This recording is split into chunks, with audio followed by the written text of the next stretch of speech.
Good evening, everyone. Welcome to the Joe and Joe Weather Show brought to you by Omni True Value Hardware. They're getting ready for spring. And that means mulch, topsoil, gravel, everything you need to make your yard look in tip-top shape. Or maybe you are a landscaper or have a landscaping company and you got to get all this stuff. Go to Omni True Value Hardware, 1226 North Wellwood Avenue in West Babylon, 631-756-1125. They have the best prices in town, omnitruevalue.com, and also buy wholesale holiday lighting by Giannini at 162 Ocean Avenue in Lindenhurst. You can plan ahead for your next holiday season. They are holiday lighting specialists, whether you're wanting to get your home decorated or you want to get into the decorating business. Just call Wholesale Holiday Lighting by Giannini at 631-957-5106. And the website is liholidaylighting.com.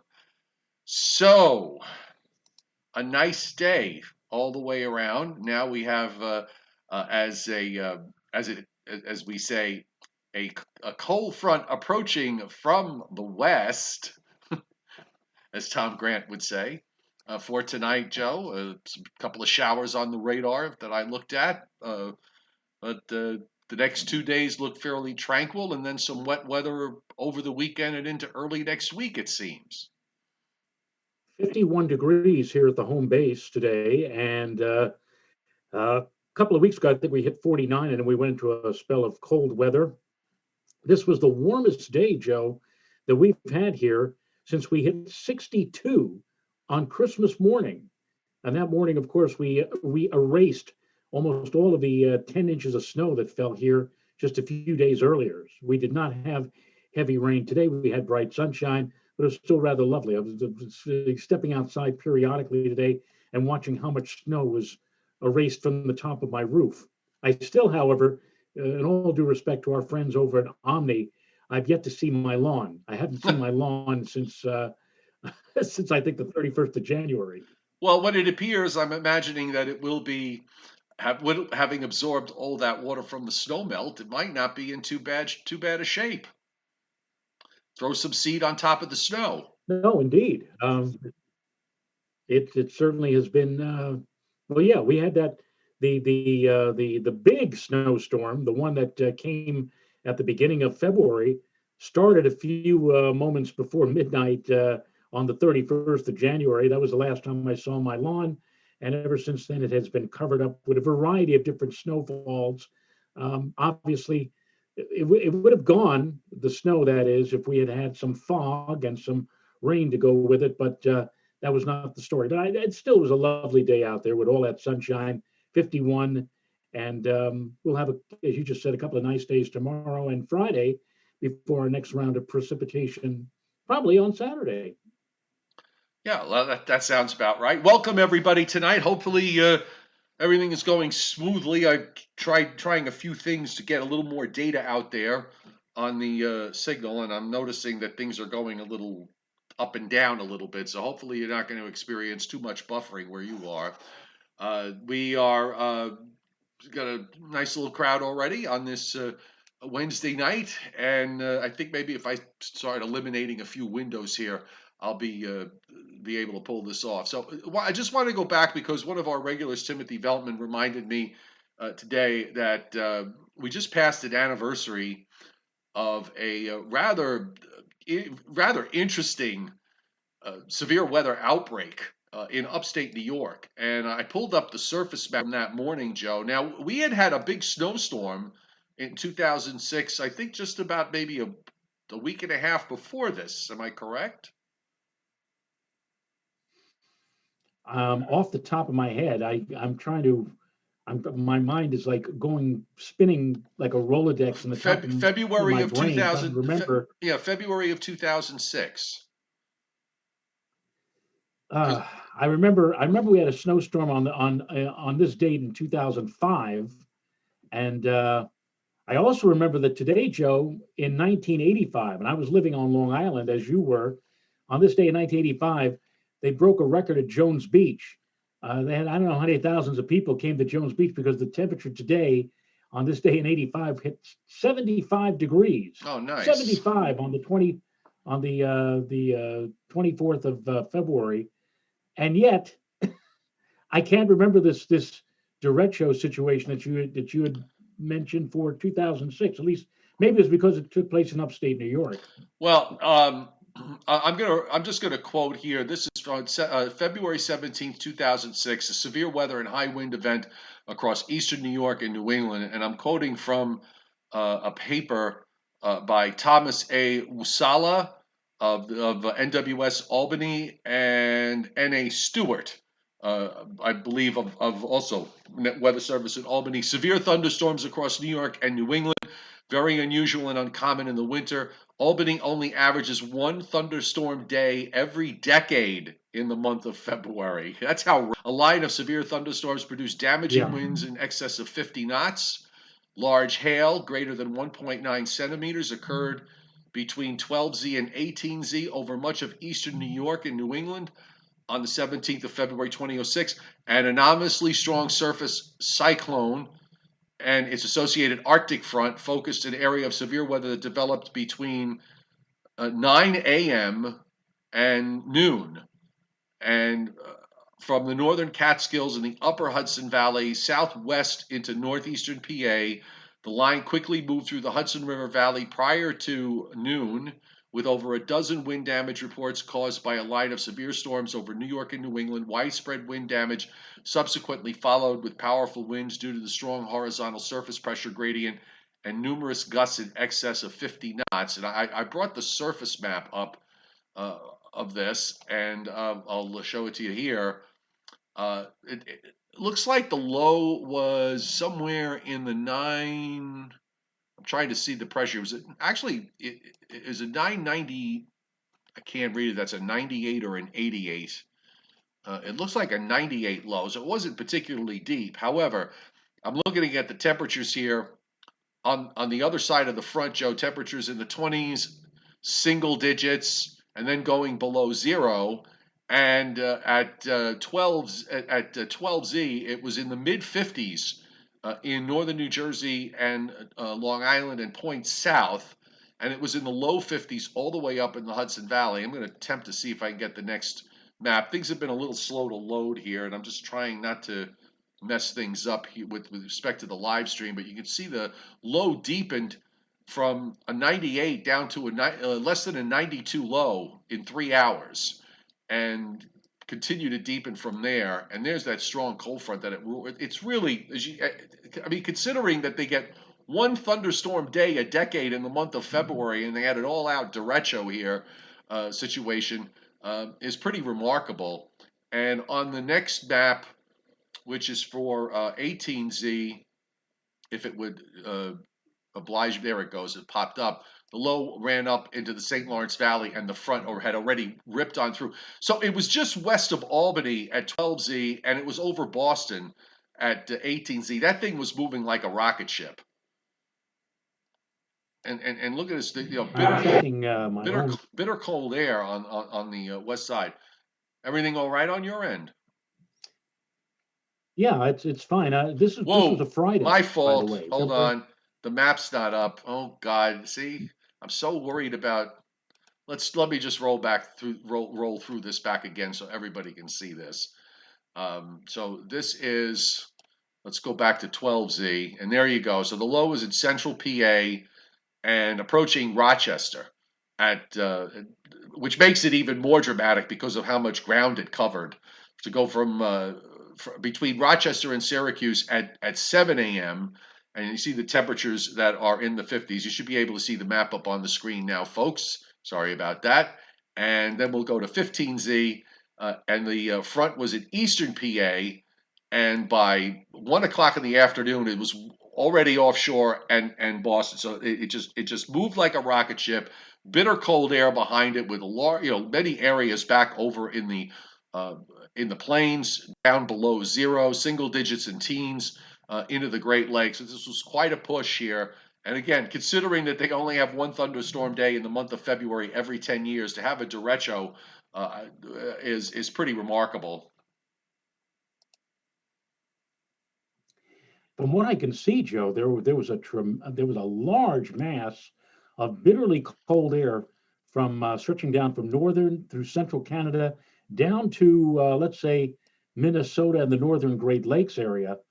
The there really was not a dramatic drop in temperature behind this. At least doesn't appear to me that that was the No, case. not Although the initially. weather front No, itself was a fairly sharp one. Yeah, the drop probably came. but it looked like a very sharp.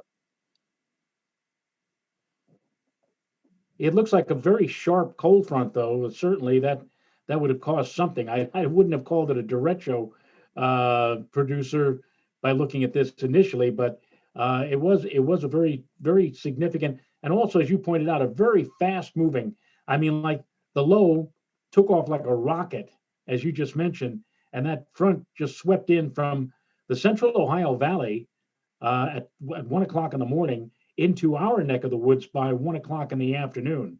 So it kind of like I guess worked like an atmospheric plane. You know, a plane where you use it to scrape up those wood chips.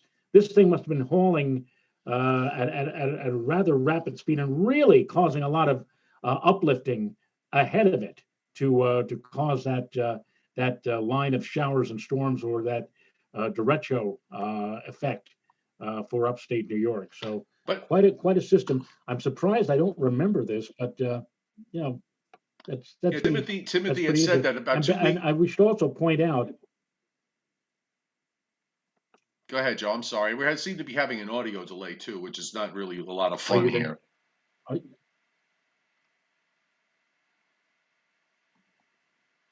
yeah, well, it's your. I got to change the setting here. Let's see if I can fix this. Oh, good Lord.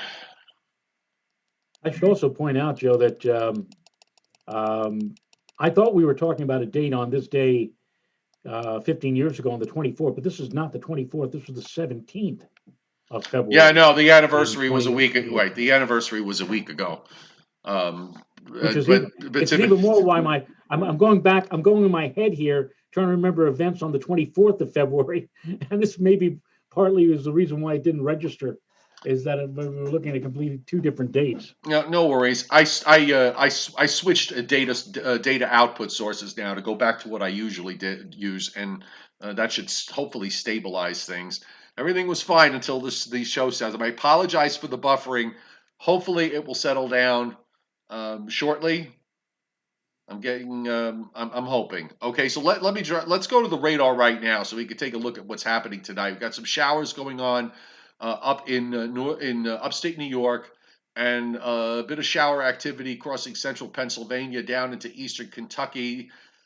It looks like maybe some of them may survive in the next few hours as they move east, but the front's really not going to do anything. We're certainly not going to see any kind of wave develop on it, and there's drier air behind it. So we really should transition over into a cold, stable air mass with no big issues. And on the satellite tonight, it looks like it stayed sunny for a good part of the day. You'll see the snow cover on the satellite Oh yeah, down into Pennsylvania into northern Maryland.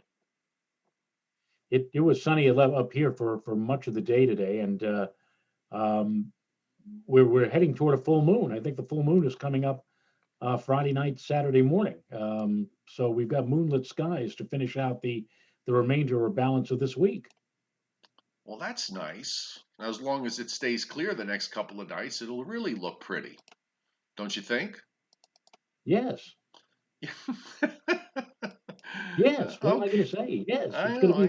to be. It'll be lovely, It'll be lovely. Just lovely. agree with my personage, and we'll be all set to go. Okay, so weather-wise, warning-wise, it's actually fairly quiet across much of the U.S. We have a handful of wind advisories in northwestern Virginia, central and western Maryland, and northeastern West Virginia, and that pretty much takes care of the East Coast. And then when we look to the west, there's some winter weather advisories up in the northern Great Lakes and across the northern plains. Still have those pesky avalanche warnings. I just got to freshen this up. Let me make sure that this is the now this is not the current one. My fault. I'm sorry. So now we've got the current one. I know it didn't make any sense. So we actually do have winter storm warnings up for a couple of counties up in northern Maine and up in northernmost Maine. Winter weather advisories in Caribou. It's nice to see that they're up there and not down in South Texas like we had a week ago. And winter storm warnings, winter storm watches, and even one avalanche warning up in the northern Rockies and some advisories in the central Rockies. I saw Ruthless Goat was on the board a little while ago, and they've been getting really cold weather there where he is in Colorado, and plenty of snow. Uh, Seems like almost on a daily basis he's been posting uh, conditions where Joe it's been bitter cold down in the single digits and snow all over the place. Quite a quieter weather map I have not seen in it seems like decades, but but I it's know. nice to see a lack of Technicolor on this map after all that we've been through so far. The first 3 weeks or more of February. Yeah, this five storms in less than 3 weeks, and now that we're in a quiet period, it seems to it makes a whole lot of sense. So at some point we'll come out of the quiet period, and we'll probably do it in a relatively loud fashion. WP Yes. WPC on their latest rainfall map. This takes us through next Thursday. Is very bullish on precip in the southern plains to the Tennessee and lower Ohio Valley, on the order of several to as much as 5 inches in some places. We're on the in the zone of a half to three quarters of an inch, and then you go up the Hudson Valley, and those amounts start to tail off. They pick up again in northern Maine. Pacific Northwest seeing some ample precip by the northern Rockies, up to an inch and a half or more of liquid, which we know is all going to be the white stuff, and also extending down into parts of Colorado. A little bit of action in coastal areas of southern California. Otherwise, the rest of the country, not really showing all that much. Again, because for most places, the pattern here is very, very quiet. I am trying to, And I'm so am sorry. I, and so am I. Yeah, I understand. I'm trying to, I'm keeping an eye here on a lot of technical issues that have suddenly popped up, and it's just really annoying me because it was perfectly fine until we started the show, and then all of a sudden, um, Everything the collapsed. yeah, and I switched to a stronger signal source to try to see if I could, you know, put a higher quality. I went back to the original one that I use, and that doesn't seem to be working tonight. So I'm not sure what's going on down here in the mountains. Let me at least take the opportunity right now to acknowledge Paul Roman and David Fuller both hitting super chat tonight, and we thank you very much. We are at 64 likes, so hopefully we can keep our streak of 100 going. If you like the show, hit the thumbs up button. And you can subscribe to my YouTube channel with your Gmail account, and then you get notifications whenever we do a live stream, which is usually 5 days a week. Because most when things are normal, we take Friday and we take Saturday off. Yes, Bill, I am in the woods. There is cable here. I just the service tonight for some reason is on the weak side, so I was trying to piggyback off my phone on a mobile hotspot, which actually usually is pretty good, and it was fine until I started the show, and then things went downhill. The good news is I am on the list to be a beta tester for Starlink's satellite service, and they said it would be coming online in a couple of months. So I will be notified immediately. So believe me, as soon as I get that, because the speeds are really, massive, um, we'll, we'll be switching over. So that'll be coming hopefully over the summer. Thank you, Bill Fisher. Appreciate it. Bill says he loves the So show. you'll be jumping from, and they've been launching Starlink satellites at like 50 and 60, like every several days. They being SpaceX. Yes. So you would think that by 2 months from now, at least one of those satellites will be dedicated to bringing you something a little bit better than Uncle Billy's phone service, which Right. which seems like that right now. What was the name of the operator in Green Acres? I just, for some reason, that popped into my head when they used to have to call on the phone. Was Didn't it they? Sarah? Yes, it was. I think it was. It was Sarah. That's right, because it Yeah, was also Sarah on Petticoat Junction because it was all in the same. They were all it in the was same right, county. right. And Yeah, sometimes you after you hung up, the phone would ring again. You pick up, and says hello. It says, "No, Sarah, it's none of your business." yeah. So I preloaded the upper air for the next 2 weeks. One thing I did notice, Joe, a weird thing earlier today. There were back-to-back runs of the GFS where, and you don't see this too often. In fact, if anything, you always see a total 180-degree difference on the 384-hour. Usually, uh, just for an example, one run will have a trough in the east and the ridge in the west, and then the very next run will have the trough in the west and the ridge in the east. Well, earlier today there were back-to-back runs, and I flipped back and forth several times to make sure I wasn't seeing anything. But there were back-to-back runs where the upper airs were almost identical. So that convinced me right off the bat that that pattern is not going to happen. Okay, but I was noticing today going forward. Uh, Again, it's relatively benign. We get into these occasional flows like we are for Thursday and Friday, where the flow is from the northwest in Canada and brings down some colder air. And we're certainly going to see that the next couple of days. Nothing crazy, just cold enough. And then uh, once the trough pulls out, the next trough drops down into the western part of the U.S. So that basically cuts off the cold air here in the east. That trough will swing around. The model's backed off, by the way. The GFS is backed off on that idea of bringing down a big, deep vortex into New England. It's much weaker and much further north on this run, Joe, for early next week. It does bring a little shot of cold air, but nothing like what it was showing for the past several days. Then that lifts out, and there's ridging developing over Greenland again that kind of comes and goes, but overall, moving through next week and beyond, the pattern does look kind of blocky to a large extent by the end of the forecast period. So I guess if you want to look for you snow lovers in the I-95 corridor wanting to look for something to happen, I'm still thinking maybe somewhere between say March 10, after March 8th or 9th, and then go out maybe about a week to 10 days. That might be the window of opportunity you'll get if this verifies on the an idea of a blockier look.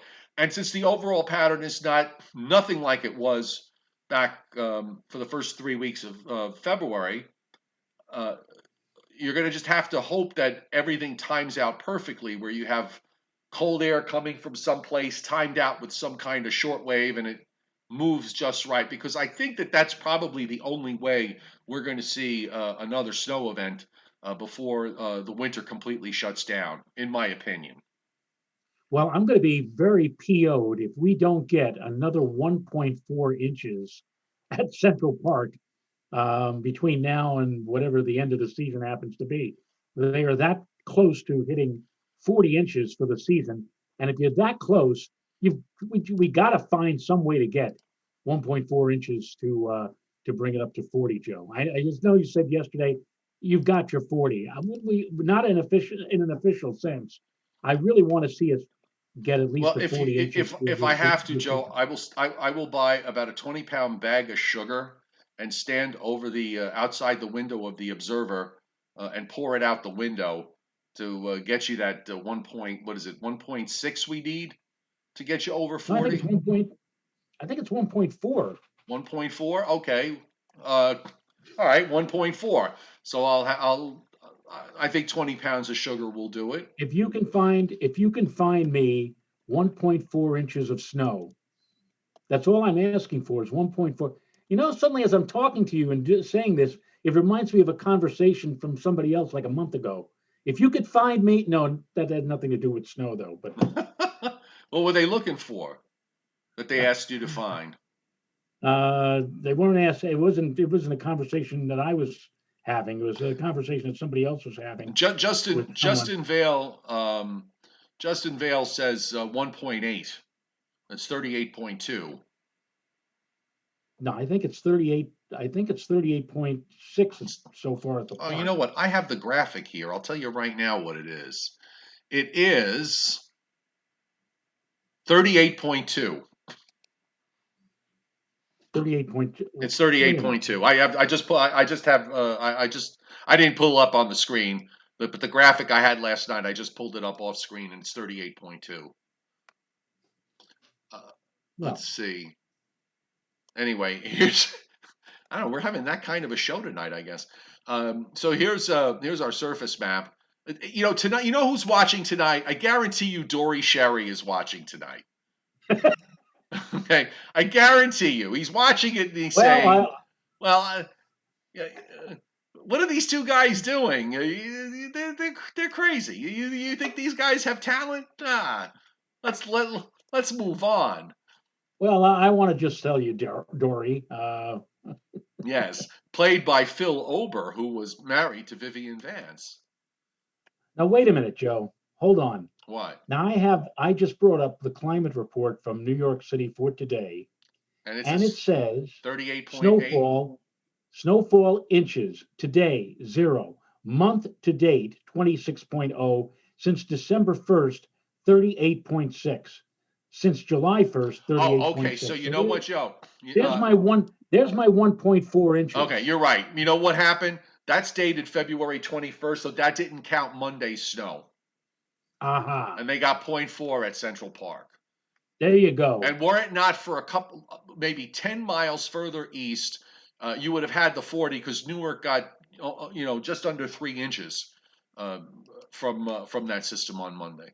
So you Yes. almost had it, but for a handful of miles. But there's still plenty of time for you to do for you to get that last I round. remember I remember what were the years? We strung together 4 consecutive years at Central Park with 2006. 40 or more inches.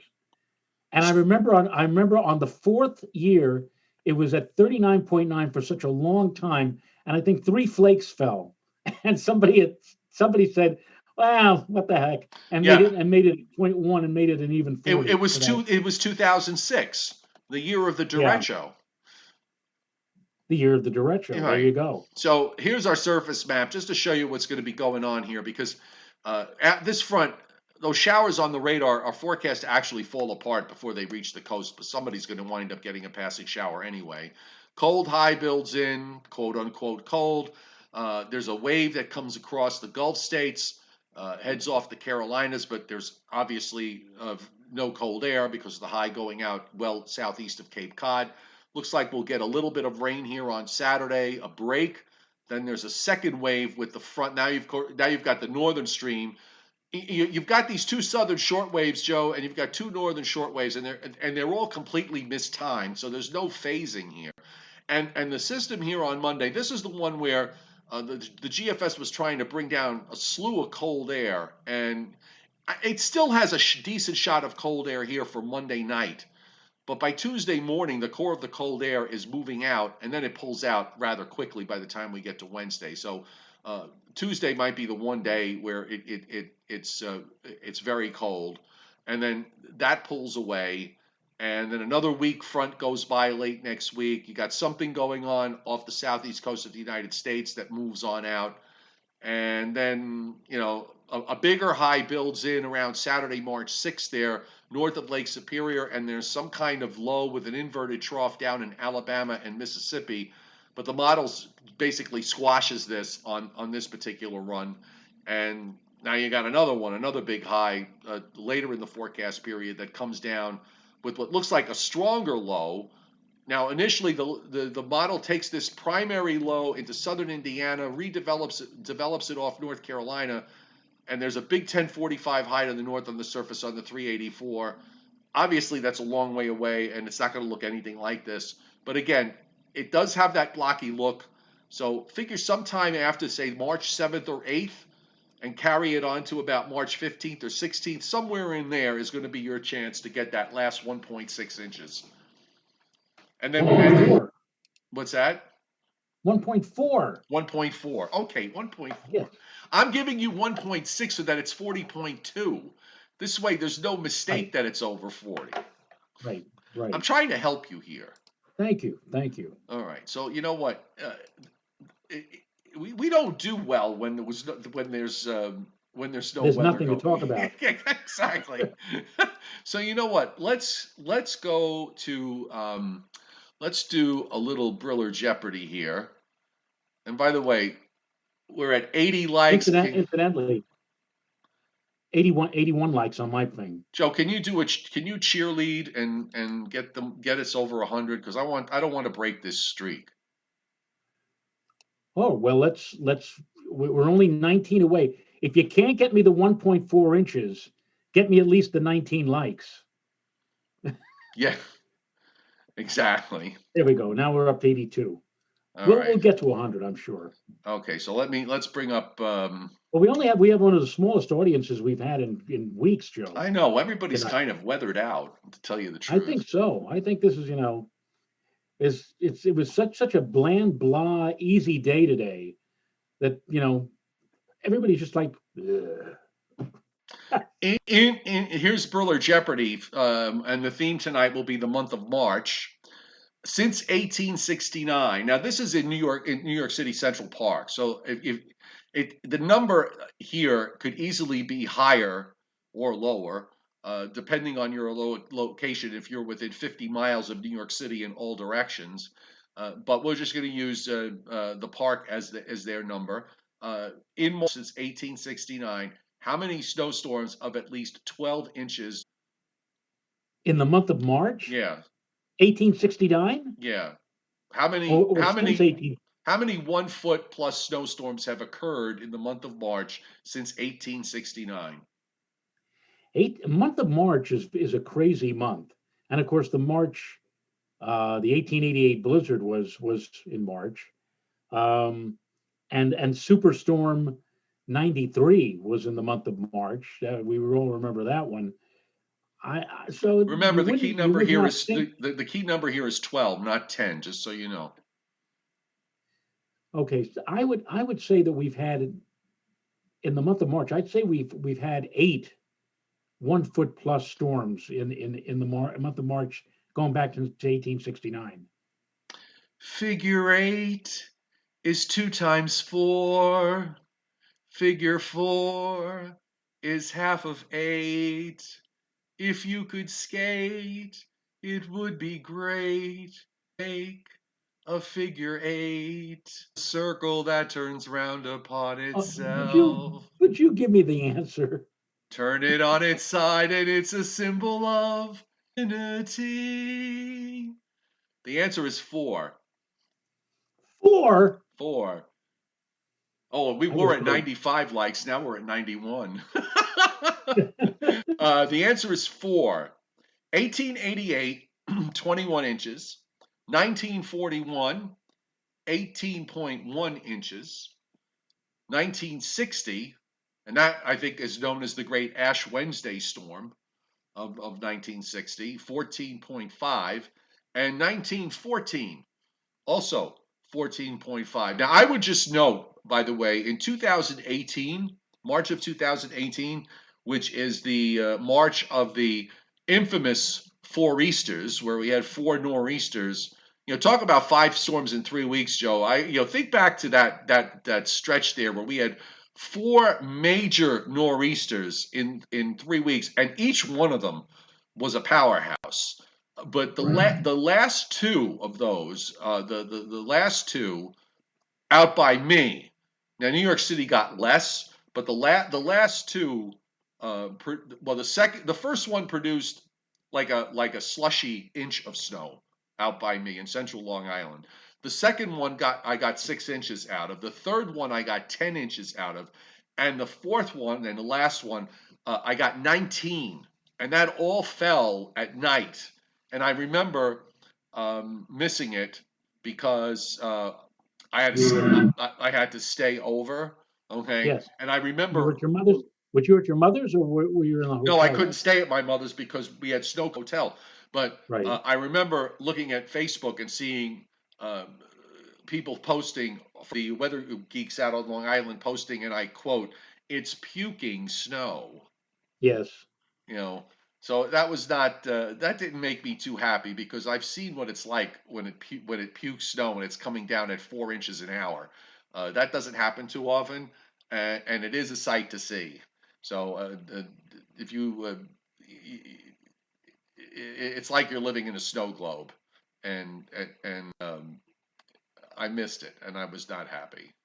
I think the heaviest and most intense snow that I've ever seen was not the blizzard of 96, was not the blizzard of 80, of 78.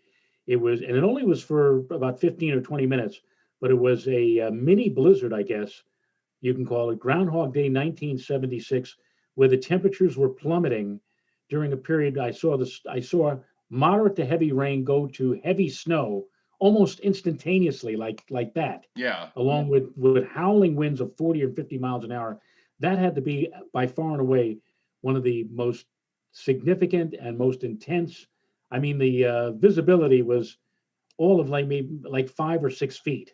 Uh, I'll tell you one thing I remember out of that storm. My dog, I had a poodle named Gigi, who at that moment in time had to go out, and I finally got so mad at her. I said, "Here, you want to go out?" And I opened the door. She disappeared. She disappeared. After she disappeared, I said, "What did I do? I may never see my poodle again." But she went out. She came back. She looked like Woolly Boy the lamb. She was like there was like 3 inches of snow stuck to her fur. But she went down, she did her thing, she came back up like And 50. you were mad at her because she had to go to the bathroom. Yeah, but she was, you know, you had to know that dog. And I said, I finally just said, Oofa, you want to go out? Here, go on. I thought she was going to back away from she went right out into the blizzard. And about 1.5 minutes later, she came back. So she went out, she did her thing, and then I'm surprised she was able to find the stairs, get back up into the house. And that was a morning when it went from like 50 degrees at like 4 a.m. to 11 degrees at 7 a.m. Unbelievable morning. Groundhog Day 1976. Excuse me, the audio is very choppy. It's going in and out. We can't understand anything. Okay, I Did you hear heard. that? Yeah, something. I heard the announcer from Macy's. What did she say? She said that the audio is choppy and she couldn't make out much of anything. So maybe it's time for us just to simply leave. All right. Well, yeah. Bill Rogers, in fact, Bill Rogers says, Mrs. Rayo, time for one of your wonderful Macy's announcements. Okay, I'm sorry, folks. There's some technical issues tonight, but I'll just leave you with this, just to give you some hope, Joe. The chairman who just hit super chat tonight, thank you, Scott. Also left me a chart of some late season snowfalls in areas around us, like Philadelphia, Allentown, Atlantic City, and Wilmington. And there have been some sizable snowfalls even into the month of April. Although you have to go back to 1917 in Philadelphia when they got 7 inches on April the 9th, and Atlantic City, 5.7 inches also on April the 9th in 1996. And there were three snowfalls in 1996 in the month of April, as I recall, in the New York metro area. So you do have time. Okay, Yes. you We'll see. you just need the pattern to just kind of set up just right, and and maybe it will. But you just got to be patient. We have to hope that it sets up. Maybe if we get into that, if that blocky looking pattern verifies, maybe that'll be the time frame where we can pull this off. So on that note, I apologize again for uh, the audio issue. If you're not able to hear me, I mean, usually when this happens, some people have problems and other people don't. And then I check it afterward on the when it loads up in the library, and it's fine. So I take I take the responsibility. Okay, I take. It's funny.